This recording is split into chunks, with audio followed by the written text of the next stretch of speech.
I'm going to show you one more Boolean example.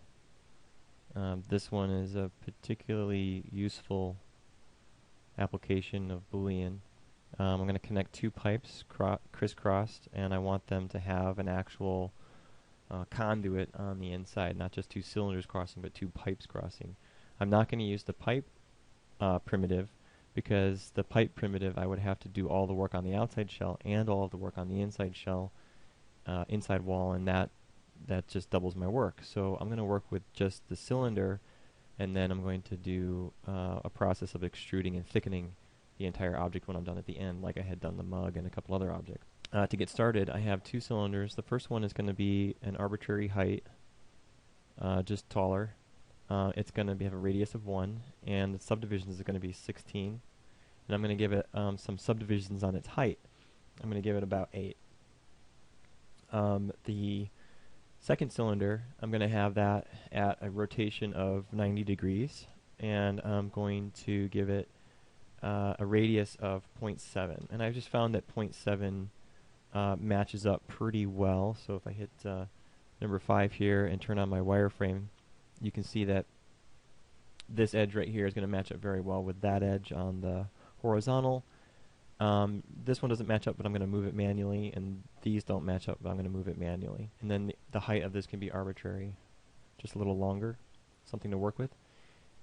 So then this edge, I will double-click it and translate it down a bit. And this one, double-click it and translate it down. I'm going to ignore the bottom half. I'm really just focused on this corner right here. This edge is going to get merged this way, so I'll end up with actually I don't want these 2 points to come together, because when I bring this point here, I want a quadrangle. Alright, and I also am not going to merge these two here because I want this shape to be a quadrangle, a 4-point polygon. These two things need to come together with a Boolean. That's right, that's what we came for. Union. Okay, good. Now I can start deleting things. Alright, let me get rid of this half, and that half, and on the side view, that half. Okay, good. No more delays. Back to perspective. And I will do the merge vertex tool. And like I said, when I bring this point here, I end up with a 4-point, a 4-point, and a 4-point. Even though it may be small spacing, it's still a 4-point polygon. That's great. I will insert an edge because what happens is this corner, this 5-point right here, will... Looks like I got an extra. I do have an extra one. Let me merge those. There we go. This corner would be a problem. This little 5-point star here would, 5-point meaning it has 5 edges coming into this point, would be a problem with a bevel, because the bevel would cause triangles on this side of it. So what I'm going to do is insert an edge loop option box, reset it, insert one right there, and then that's going to become the supporting edge, which will sharpen it up. And when I mirror this over, everything will connect. Okay, so I think I'm ready to go with the mirroring. So mirroring is pretty simple. I'm going to duplicate the object, and then I'm going to invert its scale on the x-axis. So here's the x-axis. I want to go that way. -1 on x. And then I want to take those two pieces, duplicate them, and I want to go downward on the y-axis. So I'm going to say -1 on the y. Let's see if it works. Yeah. And then before I go any further, to make sure everything works out cleanly, I'm going to take all 4 of those and combine them. And even to be even more certain things work out well, I'm going to delete the history. And then I'm going to do the final flip to the other side, which is on the z-axis. So I'm going to, again, duplicate and -1 on the z-axis. And then take those two pieces and combine them. Lastly, in subdivision surfaces, you can see that it did not bring together the points that were on the edges. So combined combines the centers, but combined does not combine the points. So I need to do one more tool for that. That's merge. So I'm going to select the whole object and go to Edit Mesh, Merge. Merge is a powerful tool because it can merge all points within a given tolerance. So if I reset this, the default tolerance is 0.01. So 0.01 distance from any other point in this object. So when I hit apply, you can see it brings all of those pieces together, all of those seams together. And it still looks like there's seams there. If you turn off the wireframe, you can see a seam here and here. It doesn't look as smooth as it was originally. That is the display normal for the edges, and that can be, which is on Maya's end, not Mental Ray's end. And that's under these normals menu, set normal angle. In fact, I can even decrease the normal angle all the way down to 0 and hit apply so that I can see every facet on this piece. I do enjoy working that way, particularly when I'm organic modeling. So to get to the point of the pipe, that piece is next. Let's see what it looks like in subdivision surfaces. It is pretty clean on the edge, on the transition there. It's very, very, very clean. I love it. It's great. Now I want to do the actual pipe part. So I'm going to go to the top view and take out all the triangles and go to the side view, or I mean the front view, and take out all of those triangles. So this piece, when we're done, will be completely quadrangles. And from here, we're just going to extrude the whole thing. And here's where thickness proved to be a problem with some other students, depending on the semester I'm working in. But thickness worked okay in this case. I did not get any weird movement of points in here. That's nice. Thickness is an option, and local translate Z is the option that I've used in other all of my other demonstrations. So I'm going to scale inward, and of course, like previous lessons, when I move the local translate Z to a negative number, it flips the normals of the polygon. So I'm going to go here to normals, put in object mode, and reverse it, and that's about it. So that's pretty much done, and the rest of it would be just supporting edges and maybe scaling it, whatever type of toy you choose to make. This is a very common type of plastic connection piece in Legos.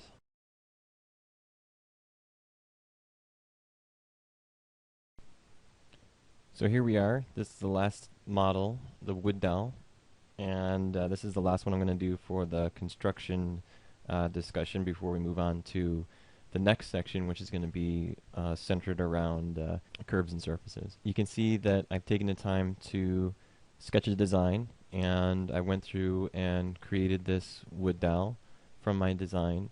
There's a couple of specific problems that I added to the design of this wood dowel specifically for this demonstration so that I could show off how certain problems can be solved, such as this unique problem of having this angled cut and how to handle the issues in maintaining a clean subdivision surfaces, the issues of building up the neck and the head and the hair at this particular angle, trying to achieve some kind of static emotive pose, and also the problem of having the umbrella actually a part of the geometry. And you can see that I've actually drilled in holes so that these objects actually fit perfectly in there.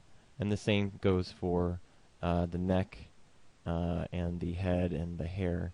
They all fit inside of each piece. So if I were to rig this or dismantle it, I would be able to further embellish this character.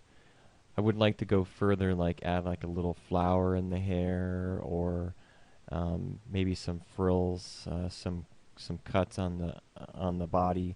But I think it would be better to do that sort of thing as a texture, as a displacement, or some kind of simple bump. To get this started, I'm going to hide the doll that I've already made and get to work on the new one. And I'm going to work with the same references, and I'm going to keep them right where they are because I've already taken the time to line them up to the grid and get them right where I need them to be. I've already figured out what the divisions are. So I'll be able to carry you through some of this stuff because I've already experienced it, which is the whole point of making it before I actually record this. But there are some things that were still just a bit of fun, and uh, involve a little bit of time and trial and error. So I'll pause here and there because this one is going to be a bit longer than the other videos. And I should be clear too that I made my own designs because I actually, the classroom experience, I've worked with these right here for years. I've been working with these designs. They're okay, but I feel that they were more of a hassle. They required a lot of interpretation.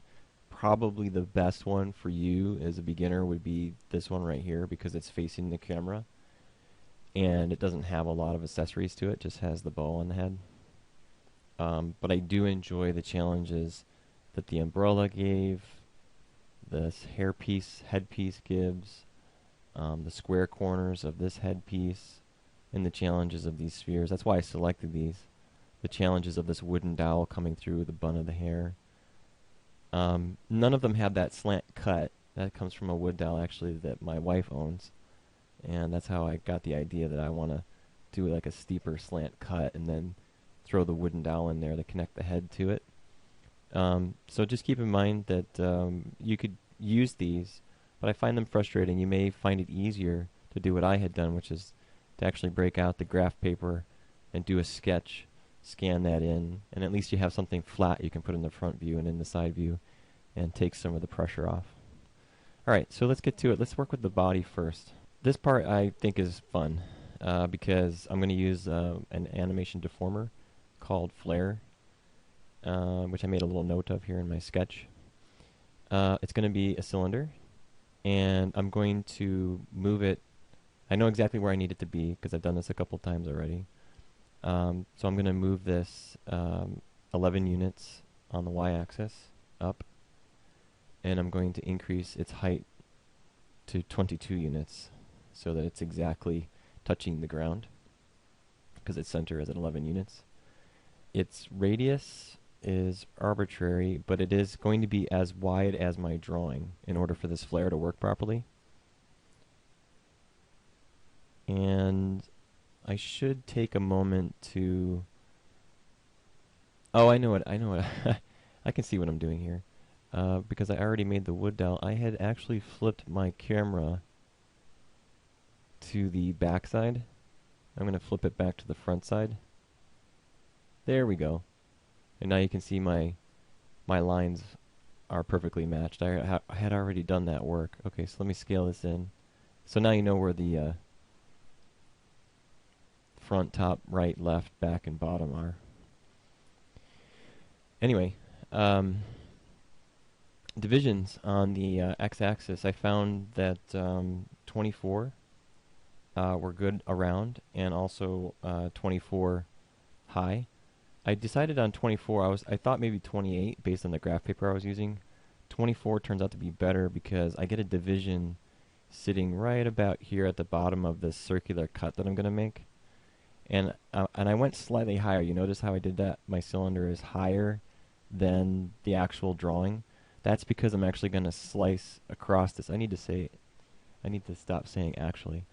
That's because I'm going to cut across here, and I need something at the top to cut away. So I can't just have this sitting right here at the top, otherwise I have nothing to trim. Kind of like if you're doing woodwork, you need to have excess wood in order to cut back and get to the good part you want. Okay, so enough of that. I'm going to apply the Flare deformer now, so that's under the animation menu. Create deformers, nonlinear, and Flare right there. It looks like nothing happened except it's highlighted in purple. Flare is set up in here. So what I'm going to do is flare the start, which is actually at the bottom, and squeeze that in. I'm going to squeeze it in past the actual drawing because, and the top as well, because the curve, I'm going to increase that. That's what actually pushes out. Look at that. That's nice. And there we go. Maybe I do need to bring in the start flare just a bit. And just adjust this until I feel I have a reasonable match. And I think these curves are nicer than my drawing, so I've got like a little bump here in the curves of my drawing, so I'll ignore that. Now you're thinking, why not squeeze these points in further to the point that it makes here? Well, that's because the cut itself will make that point. So if you imagine you had like a wooden dowel and that was tapered, and then you took a saw and you cut across it, it would actually make a sharp point. So that's what's going to happen here when I cut across. So I think we're pretty much ready for that. I needn't do anything else. Let's go to the side view.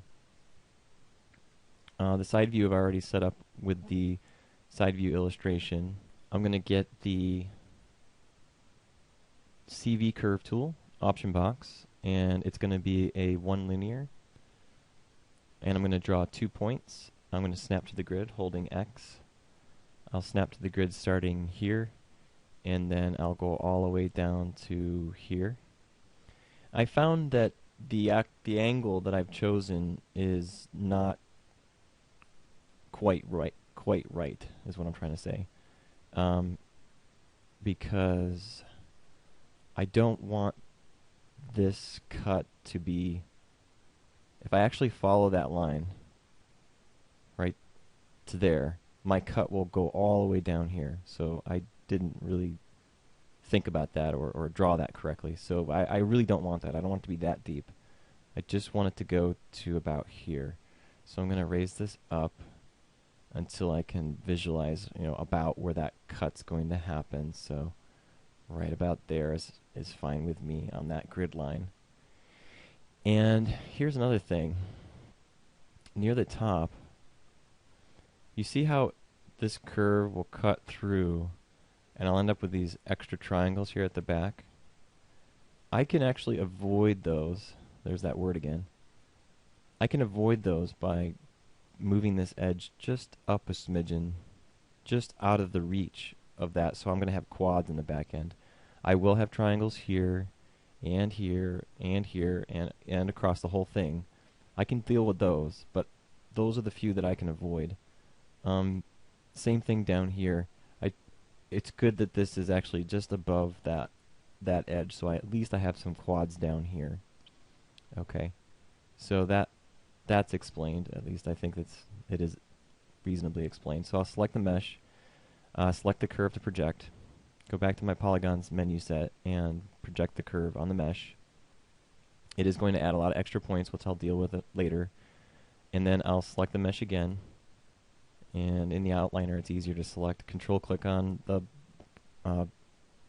projected curve, and then split mesh with projected curve. And now since it split it, I don't have to marquee the faces. I can simply double-click. And I won't delete them. Just for the sake of all the hard work of getting here, I will extract them. And I want to separate those faces. So I have a new object here, and that object I will hide. Control H. And this is what I'm left with. So continuing the work, I'm going to hide the flare and the curves. Control H. I will take some time to edit the vertices that have been added here. Now, to save you some time, since I've already gone through this, I discovered that the best edge is to combine down these extra points. So to illustrate that, I would typically simply delete these floating points, the ones that were added by the projected curve, and then go through the whole piece doing that. And I could delete them, or I could, and I think it's a little easier to do, is use the merge vertex tool here. Go find all of the floating points wherever they are hidden. Here's one, and just snap it to a neighboring point with the merge vertex tool, and that will remove it. That way I won't accidentally marquee and delete a point. Just go through each one, merging all the floating points. There we go. Just takes a moment. I think there's some value in seeing this. I guess you can fast forward if you want.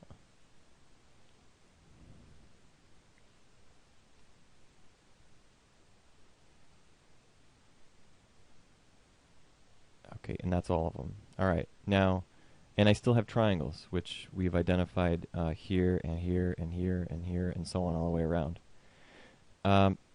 So to illustrate why those triangles are bad, I will finish this by filling the hole, selecting the face, selecting that face, extruding it, offset it, maybe do one more extrusion, and offset that one, just so I have a couple of supporting edges. I'll hit number 3, deselect, turn off my wireframe, and can you see the bumps? Here, here, here, here. It's pretty obvious. It's like a bumpy cut, like a piece of plastic that you had dropped, and now you got bumps all over it. So instead of a clean cut, so that's not what I want. So I'm going to grow my selection and delete those polygons I had created. Go back to my merge vertex tool, and I found that the N-gon actually handles a lot better. And I'm going to move all my merges downward, so I'll preserve all of my horizontal lines for no other reason than to be consistent.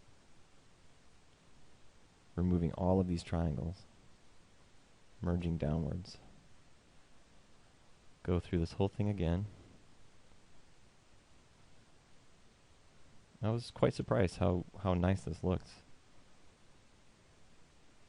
I didn't think the N-gon would do it.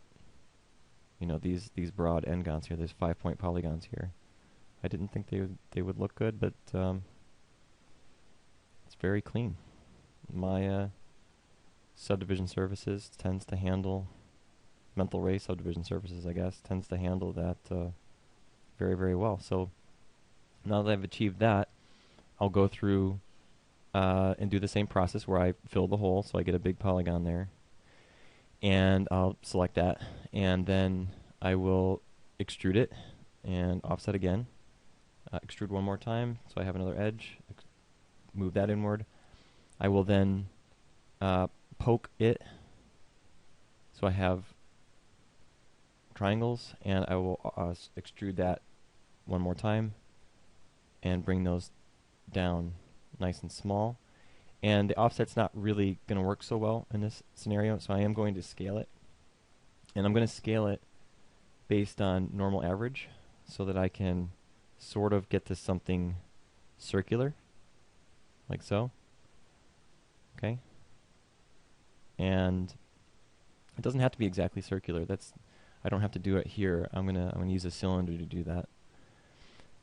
Before I move on, take a look at it in subdivision surfaces and just look at the beautiful quality that has.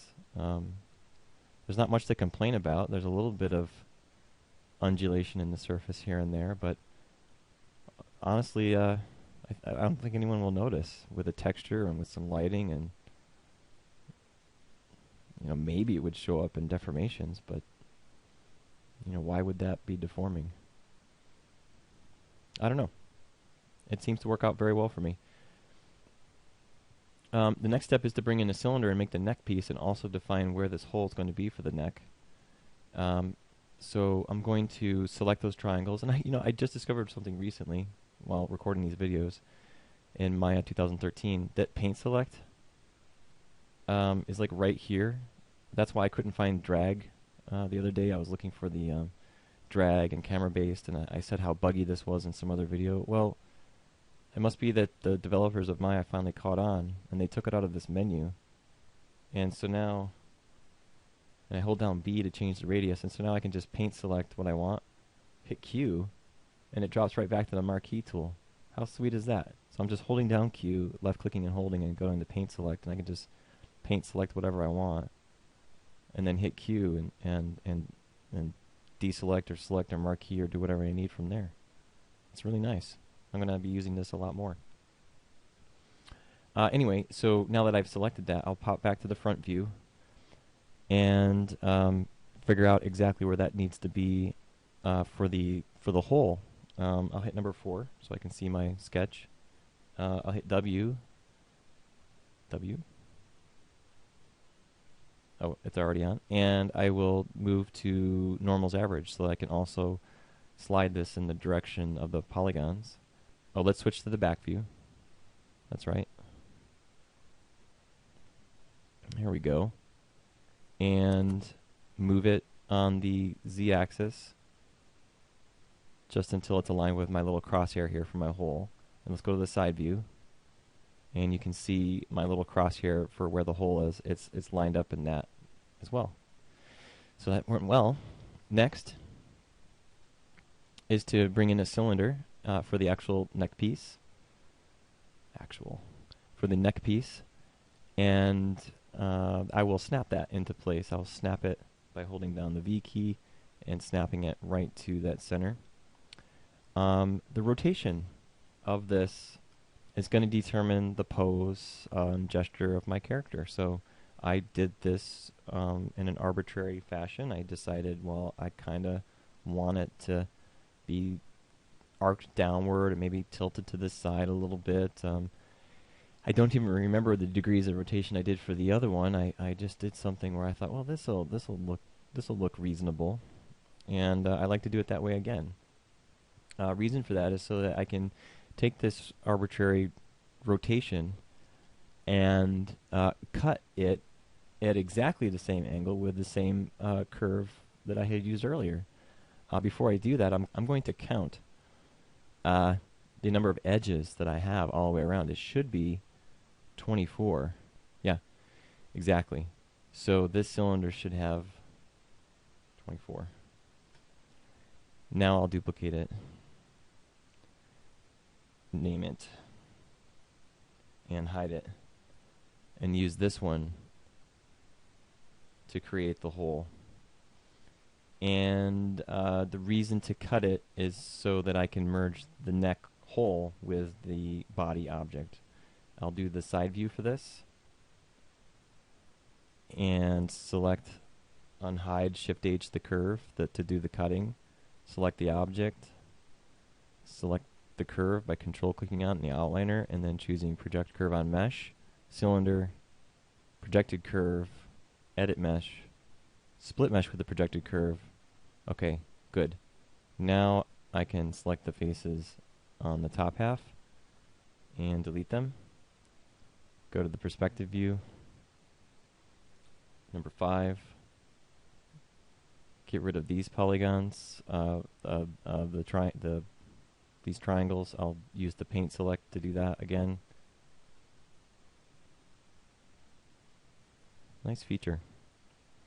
And then Q to drop out of that tool. And then I'm going to go through with the append the polygon tool, connecting this cylinder to that. You see me do that several times. I also need to delete the extra points that are on this cylinder, so I'm going to go through deleting those, and I'll be right back when I'm done. Something just happened here, a problem just happened here. I want you to see. I've already removed the points, so I'm ready to use the append to polygon tool to connect this, and watch this. You see how the polygon twisted? It forms this X pattern. There's a very good reason why that happens. Because the normals on this one are pointing in opposite direction. So it's very easy. Double click that island, flip the normals by using the reverse normals, and now when I append the polygon, it's going to come across very, very cleanly. So I'll be right back when I'm done. And there it is, all put together with the append the polygon tool. I'm going to put a bevel on the back edge loop here so that it doesn't pull back in onto the mesh, and let's make sure it's at least 2. And this one right here, I'll do the same thing, so I'll just hit G to repeat that. For the large gaps I have right here, I'm going to divide that 3 times with the insert edge loop tool, at least 3. that makes the texturing process a bit easier, helps prevent the stretching. You can give it a try for yourself someday. So now I'm going to show the neck. Hit Q, Shift H, and the neck piece should fit in there perfectly.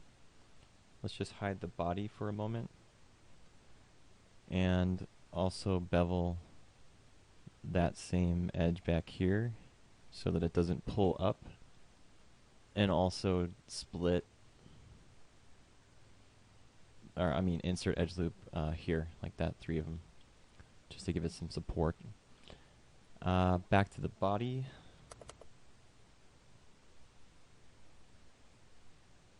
There we go. Okay, so the head I'm actually going to create from the neck.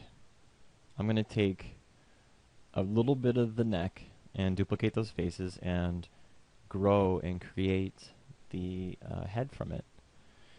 So to do that, I'm going to simplify this by tucking this edge loop in object space, just tuck it down a bit, get it out of the way so that I can focus on those faces right there.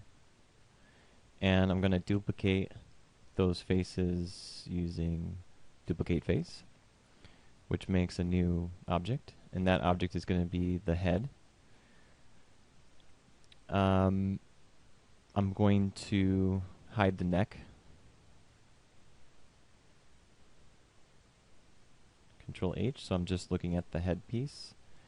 And I'm going to work on the edge, select that edge, and extrude it. So what I need to do here is extend the length of the neck, because the head, with the way I'm going to model it, because I want to kind of arc it outward, it's going to collapse and collide on the side here. So I need a longer neck so that I have more room to swivel the head.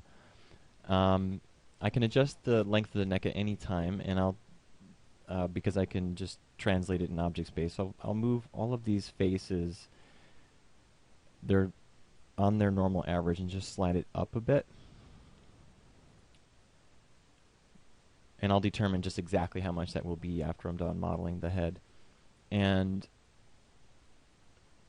double click that edge again, and I'm going to extrude the edge, which I haven't done this much. And I'll thicken the edge to just flare it outward. I'm going to extrude again and translate that edge, and extrude again, translating that edge and maybe flaring it inward with the thickness tool.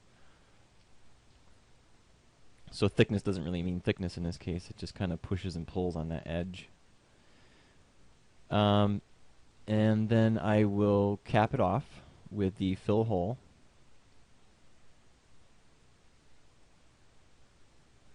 And then I will poke that, extrude again, offset, squeezing those in. And now I can get to work, meaning adjust and create and change the size and shape of the head. So it's quite small right now. I'd like something a bit larger. So I'll go to face, get one poly loop, and then I'll grow my selection until it captures the pole here and goes all the way to the edge here. And I'm going to increase this. Scaling, again, I'm using normal's average, and I'll control click on the X, and then maybe just scale on the X, trying to get to something without colliding too much here. I'll grab that edge so it doesn't collide too much. Control squeeze that in, close to the neck. Let's grab that one and move it down. So now I have a much better idea of where the neck is. That's what I was trying to say earlier. And then I can insert edge loops maybe here. Well, I guess those 3 will do. And what the heck, I'll put 3 more right there. And then what I'll do is go through each edge loop, scaling them. just adjusting the curvature as I go and checking it in subdivision surfaces as I model. Let's squeeze this one in further and translate it.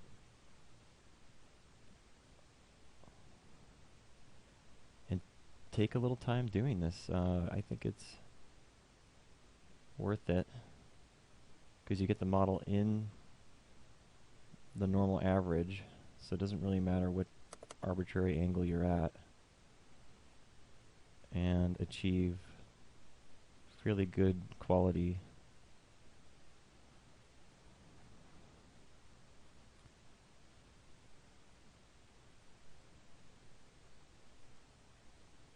Sometimes those edges are just a bit too difficult to grab. I don't like them when they're right in front of the gizmo. Okay, so let's hit 3 for subdivision surfaces and kind of pull back a bit and see, okay, well, it's still a little too small. Let's increase that. Let's go to face again, turn off my subdivision surfaces, and grow my selection. Let's grow it to about there, and then click on the X, and maybe push it out a bit. Okay, so it did collide there, but I kind of like that size better. I think that's a better fit, better proportions. So let's select all of the polygons and just translate them all up a bit higher. There we go. And maybe just scale it just a wee bit bigger. I'm thinking that's better proportions right there. It looks good from a distance. I kind of like it, and with the hair, it'll be much fuller.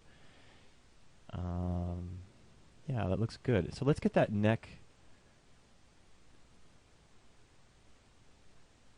and let's move it into the surface, translating it. There we go, something like that. And let's get the edge and bevel it. Let's also get the edge of the head and bevel that one, so they roughly match. Let's use a bevel right here. Let's bevel, no, that's pretty good. And then let's take this edge and just translate it up a bit and maybe scale it in a little bit more. Something like that. And then instead of a pointy head, maybe just a flatter, more square head. So just raise these up a bit. Something like that.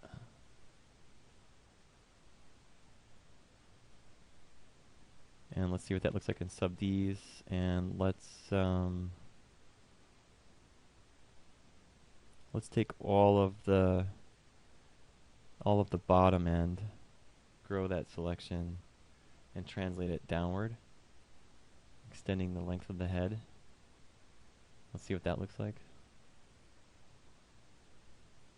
It's not too bad. I did that in subdivision surfaces just to get a sense of what it looks like, but then I'll adjust the spacing of these edges here with the intent of getting clean textures. That's the whole point of having square-like polygons. It just makes that texturing, UV texturing process so much more friendly. I like it. Okay, I think this is pretty good for the head. I want to go on to the hair next, and before I do that, to ensure clean, good flow from one object to another, and no crashing and no bugginess, I'm going to delete the history, and I'm going to save this. Okay, so I've got it saved, and I've got the history deleted, and now I'm going to go ahead and make the hairpiece. The hairpiece is going to be made from, just like we did the neck, I'm going to extract it from the head. So I've already established the angle and everything else, so I don't need to figure that out. So I'm going to grow my selection to about, what do you think, like right there, and then imagine the hair is going to come downward. That's probably pretty good, and then I'll increase the volume of the hair. I think that's a good selection. enough room to paint in the eyes and the mouth and the nose and such, put little red circles for the cheeks and such. Okay, let's duplicate those faces and make the hair. So there we go, duplicate face. I've got the new object. I'm going to start this off by extruding it and thickening it outward.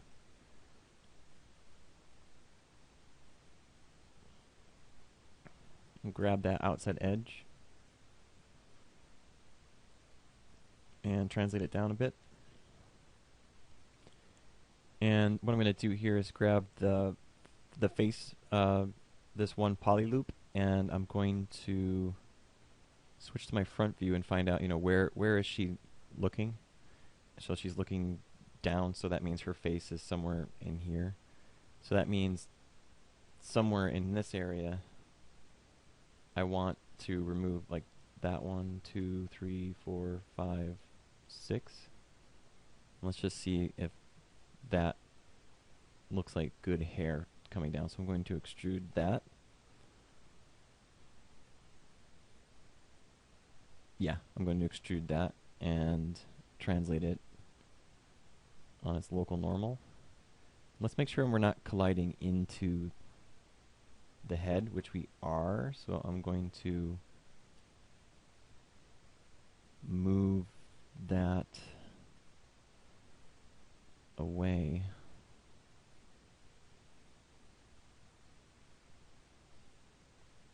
No, I'm not.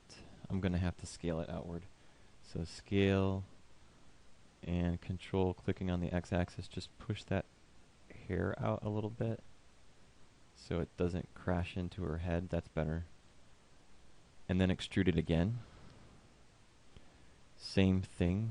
Move it down. We can use thickness to move it down. And let's keep to this edge flow. So I've got an edge here for edge. So let's do an edge for this edge and so on. Hold control to get better control over it, more finer control over it. Let's scale this one too so we can conform it to the head. Control clicking on the X and just barely squeeze it in, touching the head. There we go. And then again, extrude. Again, thickness. And this time we won't conform to the head. We want it to dangle out a bit. And maybe even offset a bit. Taper it down. And then extrude one more time. More thickness. And more tapering. More offsetting. To taper that down. It is crashing into the back over here. So let's just pull that thickness up a bit so that it's not crashing in there, just touching or just before touching. That's nice. I like that. That really did come out well. And that's the right way to do it, really. I struggled with it just a little bit the first time around I did it, but that time came out a lot better. Let's see what it looks like in subdivision surfaces without the wireframe.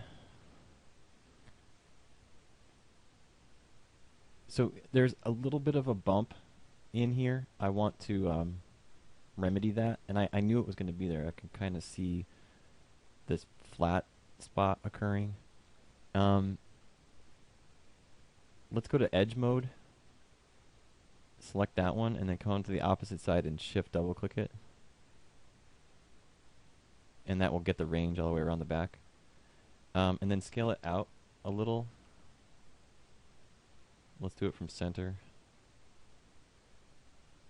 And then let's get this one and move it down a little bit more and out by scaling it out a little bit more. And let's get this one down a little bit more and scaled out a little bit more.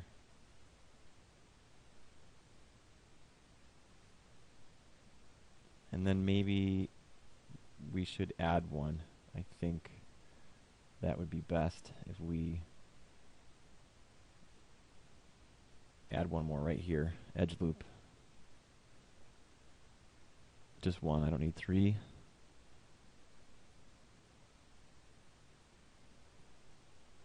and that one can be scaled out a smidgen, and I'm looking at this curve, this contour right here, so there's a little bit of a bump here still right here. Double click that.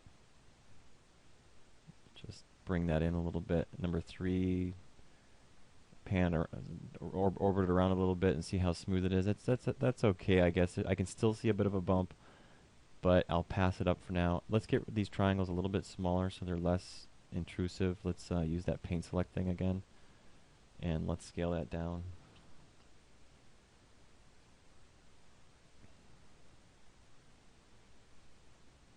So just less obvious, and they probably don't even show up in the capture. Alright, so what I want to do is sharpen up the hair on the ends, and that's fairly easy to do. I want to extrude and offset that entire poly loop on the edge.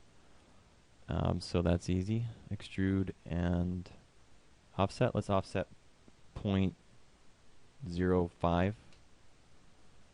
The reason for 0.05 is because this is really narrow down here. Anything higher than that would have crashed in.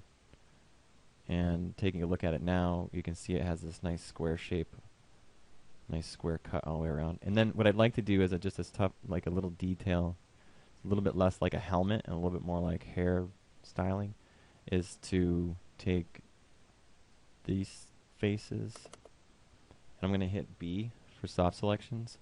I'm going to hold down. I'm going to hit W and then hold down B, and then click and drag in the viewport until I can decrease the radius of the soft selections. And what I want to do is just a little detail I didn't do for the first doll is just pull this down a little bit. Like there's a little bit of a graceful arc to her hair. I like that. And also this one edge right here. Let's do normal's average and push that in a little. Do the same thing over here.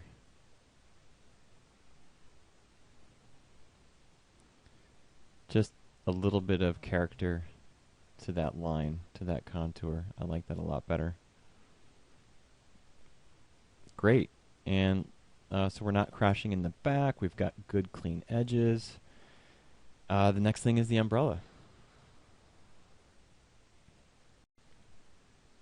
Right, so it looks like we're ready to go to the umbrella. And I want to say one more thing about the hair, and pretty much any other piece I'm making right now, is that if you felt that you needed to really bump up the geometry, don't forget that you have that convert subdivisions trick over here, smooth mesh preview to polygons, and you can control the amount of that division by using the smooth mesh, this number right here, preview division level. So if you needed to really beef that up for like cloth dynamics or rigging, trying to get this thing moving around, you could easily pump that up. Or if you felt that there was maybe not enough detail in there to get the control over the textures that you're trying to achieve, then it is possible to do that. So let's move on to the umbrella, and like before we move on to the next section, let's remove the history, delete the history for all of these objects. I won't be doing any more work to the headpiece, so let's name that head underscore MSH for mesh, and I won't be doing any more work to the neck. Let's name that. I like to save my naming for the end, at the end, because of all the extractions and duplicating faces and such. It just makes up, Maya makes up all these automatic names, so it's really pointless to name anything at the beginning until you feel that you're locked down that mesh and you're done with it. I'm going to take those two pieces and Control G group them so they have its own new group, and I'm going to middle click and drag and drop that group out of any hierarchy so that it's at the root world hierarchy. And I'm going to name that group del grp group so I know what that object is. The body I'm not going to name yet because I still need to hack into it and combine it with something else. I don't know what this thing is. Oh yeah, that was my extra piece from earlier. We can just hide that, I guess. Um, right. So this neck and surface and and the hair. The hair is, I guess, for the most part done. Ah, sorry. The hair's mostly done.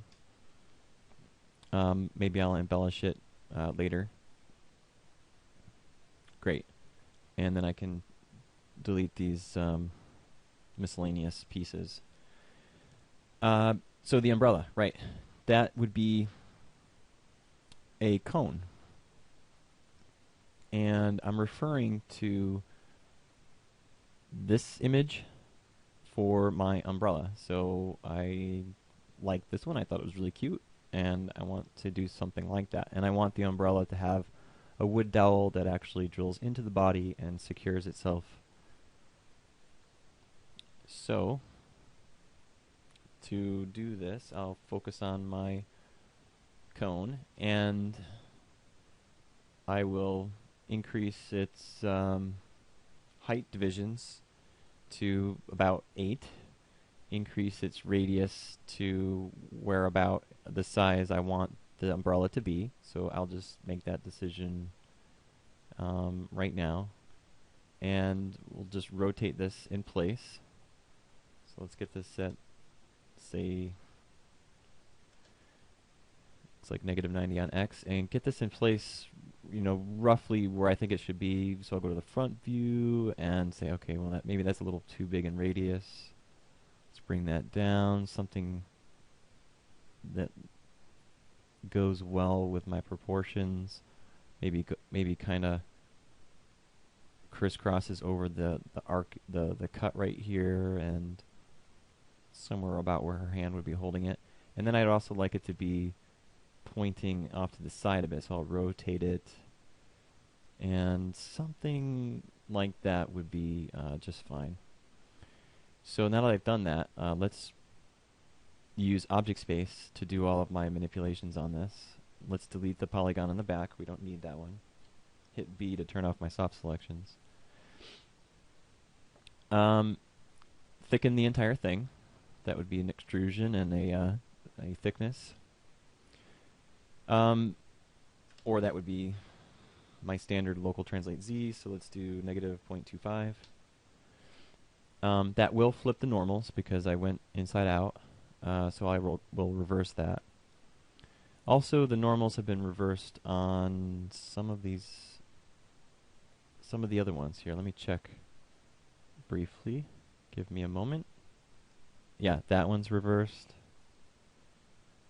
And the neck should be reversed. No, it looks like... No, the neck's okay. And the hat, the hair, is also reversed. There we go. Good. I'm glad I thought of that and showed that to you. Back to the umbrella. So I want to take the triangles that are at the center, so let's grab those. And then I want to flatten them. To flatten them is really quite easy. I'm just going to scale it until it's at center.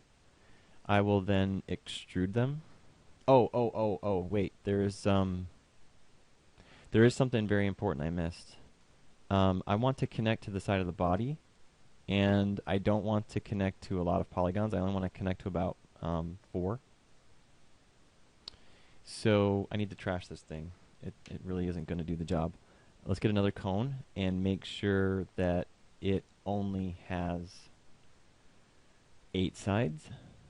Make sure it only has 8 sides. There we go. And then I can give it its divisions, 8 divisions, increase its radius, and get it into place. -90 on X. Get that in place. Rotate it slightly. Something like that. Like that. Check it in the front view. Number 3. Hit number 3 because with 8 sides it is going to kind of pull back. It's going to collapse a little bit. So that's the actual size of it. I'm okay with that right there. and then just move it out of the way a little bit so I can see what I'm doing. I am translating that. I am translating that in object space, by the way. And face, delete that face, thicken it, extrusion, negative 0.25 on the Z, reverse the normals. Great, so we're back to where we were. And then finally get those triangles right there and flatten them. There we go. And extrude those for the wooden dowel. Extrude. And translate them outward. And this will become my object for the hole. So I'm going to duplicate those faces, and that new duplicated object will become, hide the umbrella, this will become the hole. And I'll tuck that into the surface. Oh, one thing before I actually tuck it into the surface. Let me delete that guy.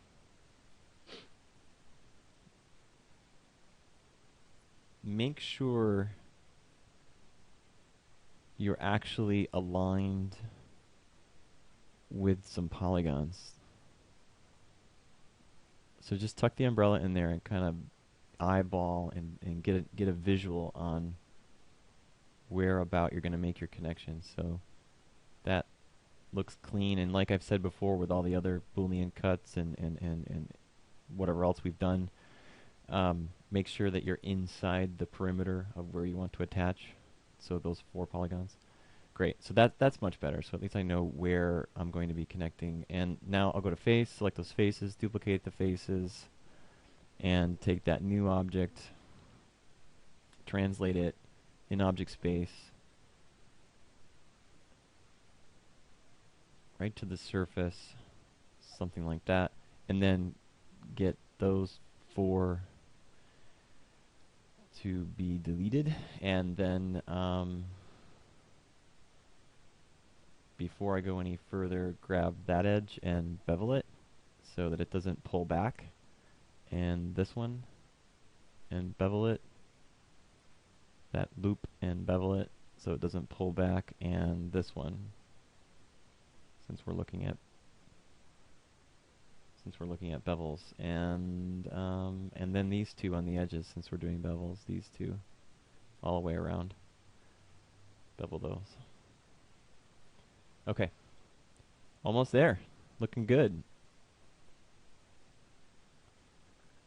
Let's frame up this object, F, and combine the body and that little bit of cylinder, little bitty cylinder. So combine, and then append a polygon.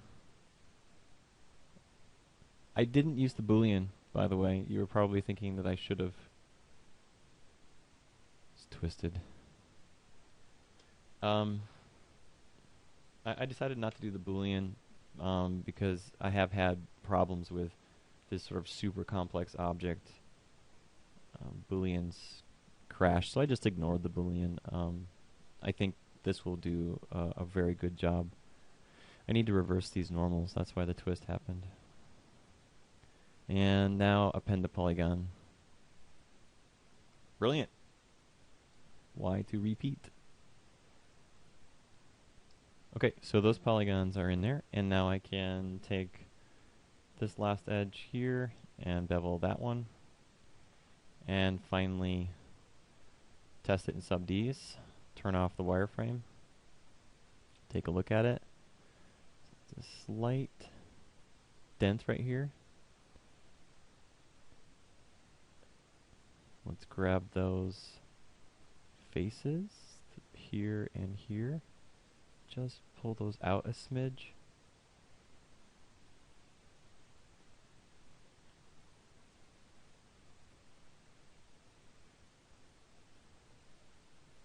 And then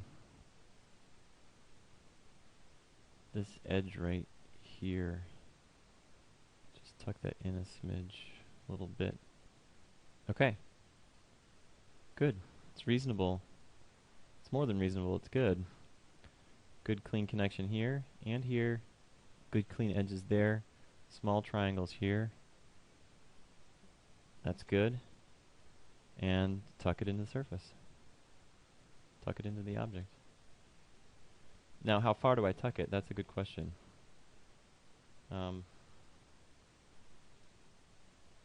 Looks like I could go all the way.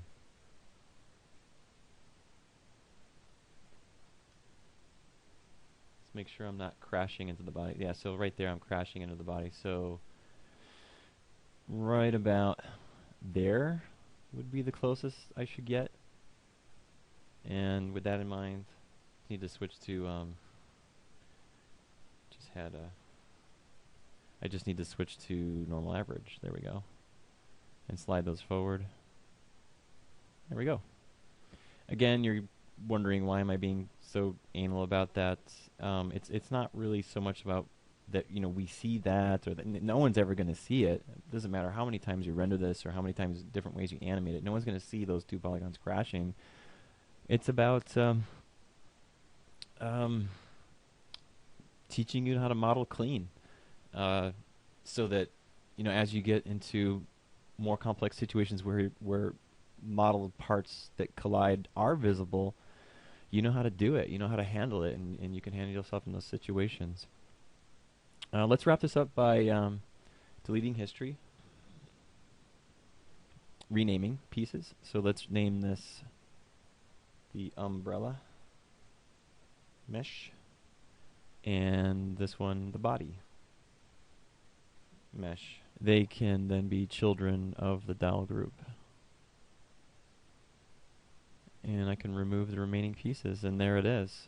When I get into arrays in later lessons, radial arrays, linear arrays, spiral arrays, things like that, I think I'll come back to the wood dowel and add a flower for the hairpiece.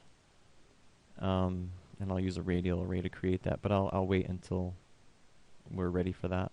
This model wraps up our construction chapter, and it also wraps up all of our early models. So we've kind of slowly built up and worked our way to this complex, reasonably complex model, moderately complex, and we're going to move on to curves and surfaces and more parts and more pieces, and we're just going to keep adding more and more and more as we go. Up to this point, I would consider that this is where you start to shine. Like you feel like you get a good handle on the objects that we've created in this section, the house, the doll, and gone through all of those exercises of combining. I think that you really got a warm, strong handle on how to create complex pieces. So this is going to work out very well for us in the next sections.